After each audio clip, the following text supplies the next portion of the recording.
Assalamualaikum warahmatullahi wabarakatuh. Kembali lagi di podcast kita di SMP Negeri 18 Kota Cirebon. Untuk kali ini kita akan membahas tentang penilaian akhir semester atau PAS. Untuk kali ini kita kedatangan narasumber yaitu Wakasek dari bidang kurikulum di SMP Negeri 18 Kota Cirebon, yaitu Bapak Syarif Zamroni SPD. Ya, terima kasih Bu Selamat Nina. datang Bapak. Sama-sama terima kasih atas kesediaan waktu yang telah diberikan kepada saya. Apa kabar Bapak hari ini Bapak? Alhamdulillah sehat. Sehat. Sehat terus ya Pak ya. Amin, amin. Dalam beberapa hari ke depan kita akan mengadakan PAS ya Pak ya. Ya, Kira-kira. insya Allah. Kira-kira PAS itu tujuan dari PAS itu apa sih Pak? Untuk di SMP Negeri 18 Kota Cirebon. Sebenarnya untuk tujuan dari penilaian akhir semester ganjil di tahun pelajaran 2024-2025 adalah untuk menilai pencapaian kompetensi siswa ya, yang dilakukan oleh sekolah. Ini tentu untuk semua mata pelajaran yang ada di SMP Negeri 18.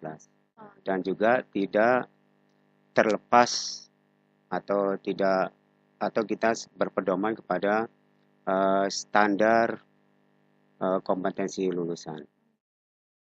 Kalau misalnya dalam persiapan PAS itu bagaimana? Persiapan dari awal yang pertama kita jelas melihat dulu di kalender pendidikan untuk kegiatan PS ini mulainya kapan. Nah, baru kita rundingkan kita maunya mulai yang minggu keberapa. Kalau di kalender pendidikan itu kan di situ terjadwal dari tanggal 2 Desember sampai 11 Desember kalau tidak salah. Nah, berdasarkan kesepakatan kita mengambil di tanggal 2. Karena mengingat antara kegiatan penilaian akhir semester dengan pembagian raport ini waktunya sangat dekat sekali, makanya kita mengambil di tanggal 2-nya. Saya rasa semua sekolah mungkin juga mengambil di tanggal 2 Desember itu. Oh, gitu. Berarti semua serentak di Kota Cirebon tanggal Insya Allah segitu. semua serentak karena yang saya dapat informasi itu ada di tingkat SMA sendiri itu mereka melaksanakan di tanggal 2 Desember. Untuk PSAS ini apakah menggunakan font atau digital atau tulisan atau bagaimana, Pak? Untuk tahun ini kita mencoba kembali menggunakan handphone, ya. Artinya kan kita menggunakan Google Form, ya, Oh, Google Form. berbasis internet lah istilahnya, Iya, iya. menggunakan Google Form. Karena tahun-tahun sebelumnya beberapa tahun yang lalu kita menggunakan secara manual, menggunakan kertas, itu ternyata membutuhkan biaya yang cukup besar dan juga mubazir dalam artian begitu selesai itu kertas itu kebuang. Oh, Jadi gitu. eh, ada sia-sianya juga mungkin di situ. Nah, akhirnya kita bersepakat bahwasanya untuk kegiatan PAS tahun ini kita menggunakan Google Form karena kita melihat yang pertama siswa itu sudah banyak yang memiliki handphone. Iya, iya. Yang kedua tujuannya sih untuk membiasakan siswa agar bisa menggunakan eh, alat yang dimiliki berupa handphone itu untuk mengerjakan soal. Jangan hanya menggunakan bolpen dan kertas saja. Dari sekian banyak siswa kan ada beberapa siswa tuh Pak yang tidak mempunyai HP. Itu bagaimana untuk diatasin? Mengatasinya seperti apa? Data yang kemarin kami dapatkan itu dari 221 siswa ada kurang lebih 28 ya, 28 siswa yang tidak memiliki handphone.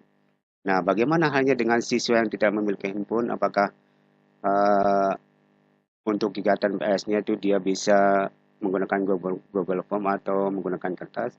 Semua siswa yang punya handphone maupun yang tidak, itu nanti akan mengikuti penilaian akhir semester melalui Google Form. Nah, untuk siswa yang tidak mempunyai handphone, nanti kita pihak sekolah akan memfasilitasi berupa nanti mungkin ruang lab komputer akan kita gunakan dan juga beberapa eh, tablet atau handphone yang ada di sekolah itu kita akan manfaatkan. Oh, gitu. Berarti siswa ke sekolah itu membawa HP dan juga Bawa HP handphone. dan juga pastikan kuotanya, Oh, ya. kuotanya Kuotanya harus full. ada, iya. Kayak gitu. Nah, menurut Bapak itu tujuan dari PAS itu apa sih, Pak? Tadi di awal sudah saya sampaikan bahwasanya tujuan dari PAS ini itu untuk menilai pencapaian kompetensi siswa yang dilakukan oleh sekolah. Ini untuk semua mata pelajaran. Kemudian kebetulan mata pelajaran yang kita ujikan itu ada 12 mata pelajaran. Oh, gitu. Kalau untuk manfaatnya dalam PAS itu apa, Pak? Manfaatnya yang di sini tuh ada dua. Yang pertama sebagai pedoman, petunjuk atau tuntunan atau arahan bagi eh, panitia khususnya, ya. Dan juga kepada pegawai seluruhnya bahwasanya pada saat ini kita akan melaksanakan penilaian akhir semester. Nanti kan sebelum siswa itu PAS, itu kan siswa pasti akan dibagikan kartu ujian. Nah, itu secara mengkoordinirnya seperti apa, Pak? Cara membagikan Apakah per kelas, apa di kemungkinan jadwal atau ini tadi yang tujuan itu baru satu ya. Oh, iya Tadi iya baru iya iya satu. iya. Iya. Yang keduanya itu bahwasanya ini kan pasti sifatnya informatif dan dokumentatif. Jadi otomatis eh, kegiatan PAS ini akan terekam dan terdata. Ya, ini sebagai gambaran buat perbaikan untuk kegiatan PAS selanjutnya. Nah, kemudian tadi masalah apa tadi, Bu? Ini kartu ujian, Kartu Bapak. ujian. Iya. Untuk kartu ujian semua siswa akan kita bagikan. Gitu di apa Di terjadwal atau bagaimana? Nanti akan kita jadwalkan di hari akhir efektif pembelajaran. Gitu. Kemungkinan di tanggal 20 27 ya kalau nggak salah Jumat berikutnya tuh. Gitu ya. 27 Pada ya. Jumat berikutnya tuh. Berarti Nanti 3 akan hari kita bagikan. sebelumnya gitu ya. Pokoknya 3 hari sebelum hari H. Karena kita masuk sekolah kan cuma 5 hari. Jadi nanti di hari terakhir pembelajaran baru itu akan dibagikan kartu peserta. Berapa hari kegiatan PAS? Untuk kegiatan PAS kita 5 hari karena mengingat kita 5 hari sekolah dan juga kalaupun kita memaksakan mengambil 6 hari lompat ke hari Seninnya, ini antara rentang untuk pengolahan nilai dan pembagian raport, pengisian raport itu sangat dekat sekali. Jadi kita cukup 5 hari untuk 12 mata pelajaran. Gitu. Kira di SMP 18 harus menggunakan berapa ruangan dalam melakukan kegiatan PAS? Untuk ruangan, kemungkinan kita akan menggunakan 9 ruangan sesuai dengan jumlah ruang kelas yang dipakai sekarang.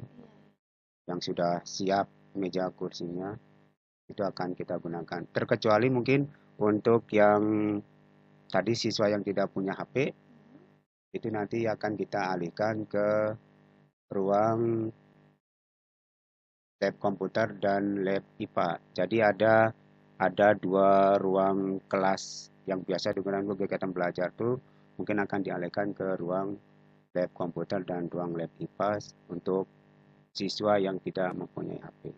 Kalau yang punya HP tetap di ruang kelas biasa. Iya, berarti apa bergantian apa sudah tercakup untuk semua yang Insya Allah untuk kegiatan nanti yang siswa yang tidak memiliki HP itu kita usahakan tidak akan bergantian. Gitu. Kita usahakan tidak bergantian, jadi masing-masing yang di ruang labcom kita fasilitasi di situ berupa perangkat visi di situ ada Kemungkinan yang siap pakai itu kalau tidak salah ada 15 unit. Kemudian nanti untuk di lab IPA kita menggunakan tablet. Kalau tidak salah ada 13 unit yang siap pakai. Jadi mereka nanti masing-masing menggunakan alat itu tanpa harus bergantian. Kira-kira dalam PAS nanti untuk mata pelajarannya ada berapa itu? Untuk semuanya? Untuk mata pelajaran ada 12 ya. Ada 12 mata pelajaran yang mana hari Senin, hari Selasa itu kalau tidak salah ada 3 mata pelajaran yang harus diuji oleh yang harus diikuti oleh siswa, dan Rabu, Kamis, Jumat itu ada 2 mata pelajaran. Oh, gitu. Berarti sampai Hari Jumat ya? Jumat, iya. Kira-kira ada berapa jumlah pengawas dalam satu hari? Kalau jumlah pengawas kemungkinan nanti akan kita ini nanti kalau satu hari itu ada seperti hari Senin, Selasa itu kan berarti 3 mata pelajaran. Itu kan berarti 9 kali 3. Berapa? 27 ya? Iya. 27. 27 pengawas nanti itu dalam satu hari di hari Senin dan hari Selasa. Nah, kemudian nanti di hari berikutnya paling 18. Sudah dijadwalkan ya Pak ya? Sudah Dalam untuk yang dijadwalkan. awas hari ini siapa, besok siapa gitu. Sudah dijadwalkan. Nah, kalau untuk penjadwal itu kita belum buat. Ini masih baru tahap berkas-berkas yang sifatnya cepat dikerjakan dulu. Kalau yang pengawas paling nanti Menyusul. nunggu beberapa hari sebelum kartu ujian dibagikan. Gitu. Kira-kira menurut Bapak kelebihan dan kekurangan dalam menggunakan Google Form itu bagaimana? Kelebihannya kita menggunakan Google Form, yang pertama kita tidak menggunakan bolpen, tidak menggunakan kertas, artinya biaya yang dikeluarkan oleh sekolah tidak besar tuh ya, ataupun tidak mengeluarkan biaya sama sekali mungkin ya. Tapi kalaupun nanti fasilitas menggunakan internet, menggunakan wifi sekolah itu kan sudah beda lagi, pasti keluar itu anggarannya. Tapi kita menghemat anggaran yang dulunya pada saat menggunakan eh, bolpen, kertas, dan lain sebagainya, itu kan sangat besar sekali. Nah, begitu kita menggunakan Google Form, itu akan menghemat anggaran. Kemudian untuk kelebihan berikutnya, membiasakan siswa untuk melek teknologi. Jadi jangan hanya siswa itu paham tentang handphone pada saat dia memainkan game atau melihat YouTube atau melihat TikTok dan lain sebagainya. Nah, kita coba ini fasilitasi. Silakan gunakan handphone yang kalian miliki untuk kegiatan penilaian seperti PAS. Ya, tadi kan sudah kelebihan. Nah, sekarang tinggal kekurangan. Kekurangannya itu yang pertama, tidak semua siswa memiliki handphone. Nah, itu kekurangan pertama, tidak semua siswa memiliki handphone. Yang kedua, ada siswa yang memiliki handphone tetapi tidak punya kuota. Itu kekurangannya di situ. Dengan alasan pada saat mereka awalnya ngisi pulsa sebenarnya sih. Mereka awalnya ngisi pulsa, tapi karena sebelum kegiatan PAS dimulai, sebelum bel masuk, HP itu digunakan untuk bermain game. Jadi kuotanya kesedot untuk ke situ, melihat YouTube dan sebagainya. Itu kekurangannya di situ. Oh gitu. Kalau misalnya seperti itu, misal ada siswa yang bawa HP tapi kuotanya itu nggak ada, bagaimana tuh Pak? Nah, kalau ada siswa yang tidak punya HP tapi tidak mempunyai kuota, ya sebelum kegiatan PAS dimulai ya disuruh mengerjakan mengisi kuota dulu. Mereka kan paling sehari-hari itu kalau untuk kuota yang digunakan tidak terlalu besar kan kalau untuk Google Form. Paling untuk beli kuota yang saya kurang tahu ya, pada saya sih ada siswa yang bilang belinya 5.000, ada yang 10.000, ada yang macam-macam. Tapi kalau saya rasa 5.000 itu kalau untuk mengerjakan PAS aja itu pasti cukup. Yang penting nggak digunakan Asal jangan digunakan untuk main game, nonton YouTube dan sebagainya. menurut Bapak nih, apa pesan untuk peserta nanti sebelum menjelang PAS nanti? Ya, sebelum menjelang PAS, sebelum hari H, saya berpesan kepada semua siswa, untuk siswa yang mau menghadapi PSAS, yang mau mengikuti PSAS, yang pertama jelas jaga kondisi kesehatan karena sekarang sudah masuk musim hujan, jadi mohon agar jaga kesehatannya. Kemudian yang kedua, eh, belajar yang rutin, belajar yang disiplin, yang tertib di rumah secara kontinu agar pada saat kegiatan PAS nanti berlangsung tidak merasa kesulitan dalam menjawab soal. Kemudian yang ketiga, pastikan HP sudah dicas dari rumah dan kuota terisi. Iya. Itu mungkin pesan Satu buat lagi siswa. Pak, satu lagi. Iya, ya. Misal ini ada misalnya pada saat itu anak tersebut tidak masuk, apakah nanti ada ujian susulan? Nah, untuk siswa yang tidak berangkat pada hari itu, nanti kita akan berikan kesempatan untuk susulan di hari berikutnya. Umpamanya hari Senin dia tidak berangkat. Nah, dia datang hari Selasa masuk mengikuti mata ujian yang hari Selasa. Nah, nanti begitu selesai mata ujian hari Selasa itu nanti dia bisa langsung ke panitia untuk meminta susulan. Kita tidak usah menunggu minggu depan berikutnya biar langsung selesai hari itu juga. Gitu. Mungkin cukup sekian aja Bapak untuk perbincangan kita kali ini. Ya, terima kasih. Cukup sekian teman-teman untuk perbincangan kita kali ini di podcast SMP Negeri 18 Kota Cirebon.